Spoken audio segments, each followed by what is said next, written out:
this human system. Sadhguru என்ன சொல்றாருன்னா, யோகத்துல இந்த மனித உடல்ல 5 அடுக்கு உள்ளத பாப்போம். அதுல மனம்னு தனியா எதுவும் இல்ல. அதே மாதிரி இது அதுன்னு தனித்தனியா எதுவும் இல்ல. எல்லாமே உடல் தான். இப்படி எல்லாத்தையும் உடல்னு பார்க்க காரணம், இத முழுமையான மாற்றத்தை நிகழ்த்துறதுக்கான தொழில்நுட்பமாவே நாம பார்க்கறோம். இந்த 5 அடுக்குகள் என்னன்னா, அன்னமய கோஷா, மனோமய கோஷா, பிராணமய கோஷா, விஞ்ஞானமய கோஷா, ஆனந்தமய கோஷா. அன்ன அப்படின்னா நீங்க சாப்பிட்ட உணவு. நீங்க உடல்னு சொல்றது நீங்க சாப்பிட்ட உணவு தானே. இந்த உணவு குவியல் அது சின்னதோ இல்ல பெருசோ, உங்க விருப்பம் போல அதை எப்படி உருவாக்கி இருந்தாலும் அடிப்படையில அது உணவு குவியல் தானே. இப்படி நீங்க வெளியில இருந்து சேகரிச்ச பொருள் உடலை போல உங்களுக்கு மன உடல்னு ஒண்ணு இருக்கு. மனம்னு சொல்லும் போது அது இங்கேயோ அங்கேயோ இல்ல, உடல்ல இருக்கிற ஒவ்வொரு அணுவுக்குள்ளேயும் தனி புத்திசாலித்தனம் இயங்கும். அதே மாதிரி உடல்ல இருக்கிற ஒவ்வொரு அணுவுக்குமே தனித்தனியா ஞாபக சக்தியும் இருக்கு இல்லையா. அதனால மனம்ங்கிறதும் உடல்ல இருக்கு. இதுதான் மனோமய கோஷம். அதாவது உங்க உடல் ஹார்ட்வேர் மாதிரியும் மனம் சாஃப்ட்வேர் மாதிரியும் இருக்கு. இந்த ஹார்ட்வேரும் சாஃப்ட்வேரும் தேவையான சக்தி இல்லாம வேலை செய்ய முடியாது. அதனால உடலோட 3வது அடுக்கு பிராணமய கோஷா இல்லைன்னா சக்தி உடல். இந்த 3மே பொருள் நிலையில இயங்குற அடுக்குகள் தான். உடலோட அடுத்த அடுக்கு விஞ்ஞானமய கோஷா. இது ஒரு நடுநிலை. என்னன்னா இது பொருள் நிலையிலயும் இல்ல, முழுசா பொருள் தாண்டின நிலைக்கும் போக. இது நடுப்பட்ட நிலையில இருக்கு. இதுக்கு பொருள் தன்மை எதுவும் இல்லைன்னாலும் இது முழுசா பொருள் நிலை தாண்டியும் போக. உடலோட 5வது அடுக்கு ஆனந்தமய கோஷா, பேரானந்த உடல். பேரானந்த உடல்னா உடலுக்குள்ள பேரானந்தம் ஒரு நீர்க்குமிழி மாதிரி இருக்குன்னு நினைச்சுக்க வேண்டாம். இதுக்கு அர்த்தம் என்னன்னா, எப்பெல்லாம் நம்ம அனுபவத்துல அதை நாம உணர்றோமோ அப்பெல்லாம் நாம் பேரானந்த நிலையை அடையறோம். பேரானந்தங்கிறது அதோட குணம் இல்லை, ஆனா அதை நாம உணரும் போது நமக்கு பேரானந்த அனுபவம் கிடைக்குது. இது பொருள் நிலை தாண்டிய பரிமாணம். ஆனா பொருள் நிலை சம்பந்தப்பட்ட எல்லாத்துக்குமே இதுதான் அடிப்படை. உங்க வெளி உடல், மன உடல் மற்றும் சக்தி உடல் சமநிலையா அதே நேரத்துல ஒன்னா சேர்ந்து செயல்படுற நிலையில வச்சிருந்தா உங்களுக்கு உடல் பிரச்சனையோ மனநல பாதிப்போ இருக்கா. இந்த 3 உடலும், அதாவது வெளி உடல், மன உடல், சக்தி உடல் ஒன்னா சேர்ந்து நல்ல நிலையில செயல்படும் போது ஆனந்தமய கோஷாவை அடையறதுக்கான வழி பிறக்குது. இந்த வழி பிறந்து எப்பவுமே நீங்க ஆனந்தமய கோஷாவோட தொடர்புல இருந்தா பேரானந்தம் உங்க வாழ்க்கையோட இயல்பான நிலையா மாறிடும். ஏதோ உன்னை பத்தி நீங்க பேரானந்தமா இல்ல, சும்மா உங்க வாழ்க்கையோட நிலையே பேரானந்தமா இருக்கு. To create health for yourself. Sadhguru என்ன சொல்றாருன்னா, உங்களுக்கு ஆரோக்கியம் வேணும்னா நீங்க உங்க சாப்பாடு, செயல், அப்புறம் ஓய்வு, இந்த 3ஐயும் சரியா கவனிச்சுக்கணும். சாப்பாட்டுல முக்கியமா நீங்க கவனிக்க வேண்டியது, நீங்க சாப்பிடுற சாப்பாடு எவ்வளவு சீக்கிரமா ஜீரணமாகி உங்க உடலோட சேருதுங்கிறது. நீங்க சாப்பிடுற சாப்பாடு ஜீரணமாகிறதுக்கு 3 மணி நேரத்துக்கு மேல ஆகுதுன்னா அது உங்க உடலுக்கு நல்ல சாப்பாடு இல்லை.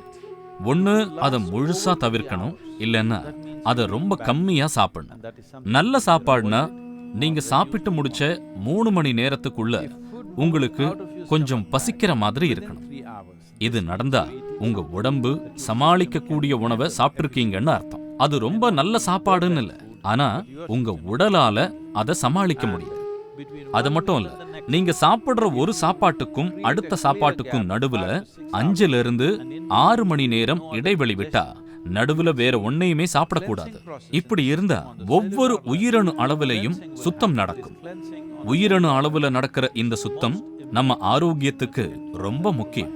அதனால ஒரு சாப்பாட்டுக்கும் அடுத்த சாப்பாட்டுக்கும் நடுவுல 5 இருந்து 6 மணி நேரம் இடைவெளி இருக்கணும்.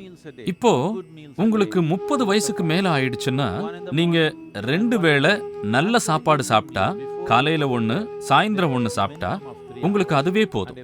சாயந்தரம் சாப்பிட்டுட்டு ராத்திரி தூங்க போறதுக்கு முன்னாடி குறைஞ்சது 3 மணி நேரமாவது இடைவெளி இருக்கணும். அந்த நேரத்துல உடலுக்கும் கொஞ்சம் வேலை இருக்கிறது நல்லது. உடம்புக்கு வேலைன்னா ரொம்ப கஷ்டப்பட்டு செய்யறது இல்ல, சும்மா கொஞ்ச நேரம் வாக்கிங்கோ டான்ஸோ அந்த மாதிரி ஏதாவது செஞ்சுக்கலாம். சாயந்தரம் சாப்பிட்டதுக்கு அப்புறம் இந்த மாதிரி ஒரு 20 இல்லைன்னா 30 நிமிஷத்துக்கு ஏதாவது உடல் உழைப்பு இருக்கணும். இந்த மாதிரி செஞ்சா உங்க உடல் பெருமளவு நல்லாவே இருக்கும். வயிற்றுல சாப்பாடு இருக்கும் போதே தூங்க போனா அது உடல்ல தமஸ் அதிகமாக்கிடும். உடல் அளவுல பார்த்தா இது மரணத்தை நோக்கி வேகமா போற மாதிரி. மரணம்தான் உச்சபட்ச தமஸ். வயிற்றுல சாப்பாடு இருக்கும்போது தூங்க போனா ஒண்ணு இந்த தமஸ் அதிகமாகும், இன்னொன்னு வயிறு முழுசா இருக்கும்போது அதை சுத்தி இருக்கிற உறுப்புகளை அது அழுத்தும். இதனால பல உடல் பிரச்சனை உருவாகலாம். அதனால தூங்க போகும்போது வயிற்றுல உணவு இல்லாம பாத்துக்கணும். வயிற்றுல கனம் இல்லைன்னா நீங்க புரண்டு படுக்கும்போது உங்க வயிறு எது மேலையும் பிரஷர் போட முடியாது. பிரஷர் போடக்கூடாது. நீங்க இங்க வந்திருக்கிற இந்த கொஞ்ச நேரத்துல உங்களுக்கு நிறைய கட்டுப்பாடுகளை போட நான் விரும்பல. ஆனா ஒரு ரொம்ப சாதாரண விஷயத்தை நீங்க புரிஞ்சுக்கணும். நம்ம உடலால முன்னாடி பின்னாடி இந்த பக்கம் அந்த பக்கம் சைடுல எல்லாம் வளைய முடியும். நீங்க என்ன வேலை செஞ்சாலும் உடம்புக்கு இந்த அளவுக்காவது செயல் இருக்கணும். இதை செய்யறதுக்கு சிறந்த வழி நம்ம பாரம்பரிய ஹடயோக பயிற்சி. இது விஞ்ஞான அடிப்படையில செய்யறது. இதை நீங்க இன்னும் கத்துக்கலன்னா தினமும் முன்னாடி பின்னாடி இந்த பக்கம் அந்த பக்கம் சைடுல எல்லாம் வளையற மாதிரி ஏதாவது செயல் செய்யணும். அதோட கொஞ்ச நேரம் குத்த வச்சும் உட்காரணும். இதெல்லாம் செய்யும் போது உங்க முதுகுத்தண்டை நீட்டுற செயல் நடக்கும். இது நீங்க ஆரோக்கியமா வாழறதுக்கு ரொம்ப முக்கியம். அதுலயும் உங்களுக்கு வயசாகும் போது உங்க நரம்பு மண்டலம் நல்ல நிலையில இருக்கிறதுக்கு இது உதவும். ஒவ்வொருத்தருக்கும் எந்த அளவுக்கு ஓய்வு வேணுங்கிறது பல விஷயங்களை பொறுத்து இருக்கு. அதுல முக்கியமான ஒண்ணு, நீங்க எந்த மாதிரியான உணவு சாப்பிடுறீங்க, எவ்வளவு சாப்பிடுறீங்கிறது.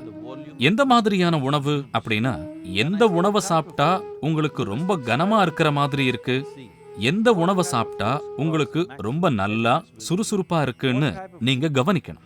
உங்க உணவுல குறைஞ்சது 40% பச்சை காய்கறி பழம் மாதிரி சேர்த்து சாப்பிட்டா உங்க உடல் ரொம்ப கனம் இல்லாம சுறுசுறுப்பா வேலை செய்யும். இது என்ன, உங்க உடலுக்கு தேவை தூக்கம் இல்ல, ஓய்வு. நிறைய பேர் உடம்புக்கு ஓய்வுன்னா அது தூக்கம் மட்டும்தான் நினைச்சுக்கிறாங்க. ஆனா அது அப்படி இல்ல. நீங்க நிக்கும் போதும் உட்கார்ந்து இருக்கும் போதும் ஓய்வா இருக்கலாம், இல்ல பதற்றத்தோட இருக்கலாம், இல்ல தமஸ் நிலையில இருக்கலாம். உங்க வாழ்க்கையில ஒவ்வொரு நொடியிலையும் நிதானமா பதற்றம் இல்லாம ஆனா முழு துடிப்போட இருந்தீங்கன்னா நீங்க தூங்குற அளவு நிச்சயம் குறையும். சத்குரு என்ன சொல்றாருன்னா, உங்க மூட்டுகள் உராய்வில்லாம செயல்பட அதை சுற்றி ஒரு திரவம் எப்போதும் சுழற்சியில இருக்கும். தூங்கும்போது உடல் கிடைநிலையில இருக்கிறப்ப இந்த திரவம் தேங்கி நிக்குது. அதனால எழுந்த உடனேயே உங்க உடம்பு மூட்டுகளை சுற்றி இந்த திரவத்தோட சுழற்சியை ஆரம்பிக்க பணிக்குது. இதை செய்யறதுக்கு இந்த திசை சார்ந்த அசைவு ஒரு எளிமையான வழி.